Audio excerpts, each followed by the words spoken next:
محترم حضرات، معزز سامعین کرام، قرآن کریم کے اندر اللہ تبارک و تعالی نے ارشاد فرمایا، الیوم اکملت لکم دینکم واتممت علیکم نعمتی ورضیت لکم الاسلام دینا، کہ میں نے تمہارے لیے دین اسلام کو مکمل کر دیا ہے اور تمہارے لیے جو پسند کیا ہے وہ اس دین اسلام کو پسند کیا ہے۔ تو اس سے یہ بات معلوم ہوئی کہ دین مکمل ہے، اس کے اندر کسی کمی اور زیادتی کی کوئی گنجائش نہیں ہے۔ اسی کو آپ صلی اللہ علیہ وسلم نے بیان فرمایا، من احدث فی امرنا ھذا ما لیس منہ فہو رد، کہ جو اس دین اسلام کے اندر کوئی نئی بات پیدا کرے تو وہ مردود ہے، یعنی اس بات کو قبول نہیں کیا جائے گا، اس کا ثواب نہیں ملے گا، گناہ ملے گا اس کا۔ یہ جو مہینہ چل رہا ہے یہ شعبان کا مہینہ چل رہا ہے۔ شیخ عبدالحق محدث دہلوی اپنی کتاب ما ثبت بالسنہ کے اندر یہ بیان فرماتے ہیں کہ جو شعبان کو شعبان کہا جاتا ہے اس لیے کہا جاتا ہے کہ اس مہینے کے اندر انسان کی نیکیاں اس طریقے سے بڑھتی ہیں اور ان میں اس طرح اضافہ ہوتا ہے کہ جیسے پیڑ کی شاخوں کے اندر بڑھوتری ہوتی ہے۔ شعبان یہ بنا ہے شعب سے، اس کے معنی آتے ہیں شاخ در شاخ والا ہونا۔ بہرحال اس مہینے کے اندر اللہ تبارک و تعالیٰ کی طرف سے انسانوں کے اوپر ثواب کی بارش ہوتی ہے، نیکیاں زیادہ سے زیادہ دی جاتی ہیں۔ اس مہینے میں کچھ کام کرنے کے ہیں اور کچھ کام نہ کرنے کے ہیں۔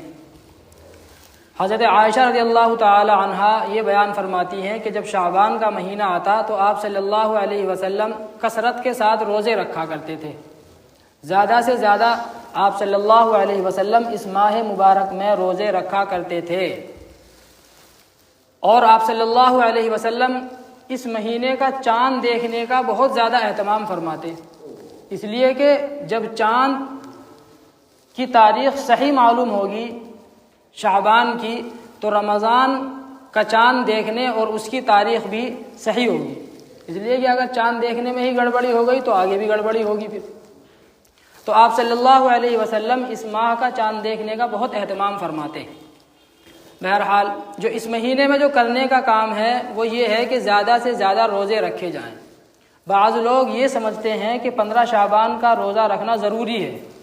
15 شعبان کا روزہ یہ ایک ضعیف حدیث سے ثابت ہے فقط۔ 15 شعبان کا روزہ رکھنا محض جائز ہے، اگر آدمی رکھے تو ثواب ملے گا اور نہ رکھے تو کوئی گناہ نہیں ہے۔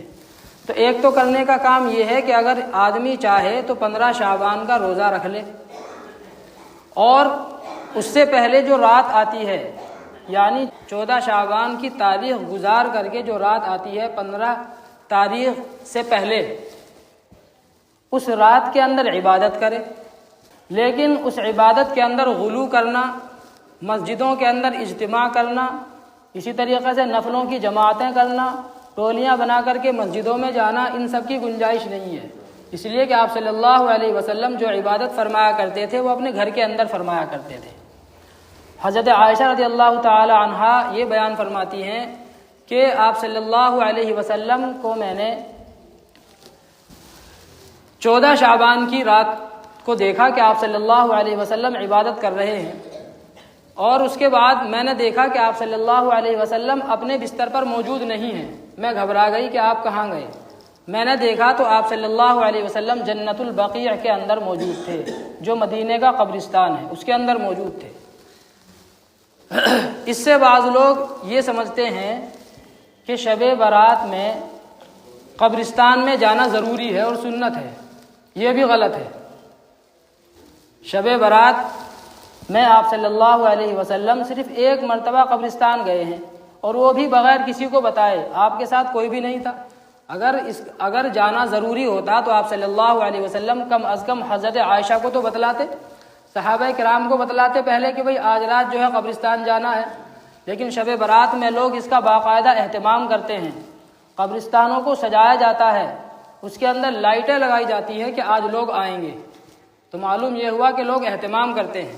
اگر آدمی کوئی از خود جانا چاہے کبھی کبھار تو جا سکتا ہے، لیکن اس کا باقاعدہ اہتمام کرنا یہ بدعت ہے، غلط ہے۔ جس چیز کی شریعت میں کوئی اصل نہ ہو، جس کا آپ صلی اللہ علیہ وسلم نے اہتمام نہیں فرمایا، تو اس کو اس کی حد سے آگے بڑھا دینا یہ بدعت ہے، گناہ کے اندر آتا ہے۔ تو 15 شعبان کی رات کے اندر ایک تو صرف عبادت ہے، اور وہ بھی اپنے گھر کے اندر، یہ نہیں کہ مسجدوں میں جا کر کے اکٹھے ہو گئے اجتماع کر رہے ہیں وہاں پر جا کر کے۔